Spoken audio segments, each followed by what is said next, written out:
Hello Zee 24 કલાક સાથે હું છું બંસી દવે।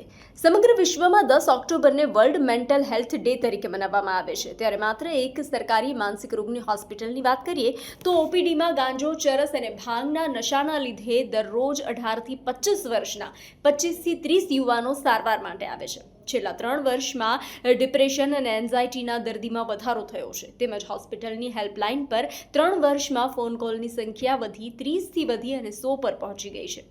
છેલ્લા 3 વર્ષમાં આલ્કોહોલના સેવનની આડઅસરથી માનસિક તકલીફના બદલે ચરસ, ગાંજાનો નશો કરતા યુવાનોમાં સારવારનું પ્રમાણ વધ્યું છે। ત્યારે વાત કરીએ તો 5 વર્ષમાં 43,000 લોકોએ નશામુક્તિ કેન્દ્રમાં સારવાર લીધી છે। ગુજરાતમાં 2020-21થી 2024-25 દરમિયાન 42,949 લોકોએ નશામુક્તિ કેન્દ્રમાં સારવાર લીધી છે। આશ્ચર્યની વાત એ છે કે તેમાંથી 48% એટલે કે 20,824 લોકોએ માત્ર 2024-25માં જ સારવાર લીધી છે, સ્વસ્થ થયા છે। 2022-23માં આ સંખ્યા માત્ર 1,607 હતી, જે 2023-24માં વધીને 17,658 પર પહોંચી ગઈ છે। કહેવત છે ને કે પહેલું સુખ તે જાતે નર્યા, પરંતુ જે વ્યક્તિ માનસિક ડિસ્ટર્બ છે તે શરીરનું કેવી રીતે ધ્યાન રાખશે? આ આંકડા અને તેમાં દર્શાવવામાં આવેલી ઉંમર અનેક ચિંતા અને પ્રશ્નોને જન્મ આપે છે।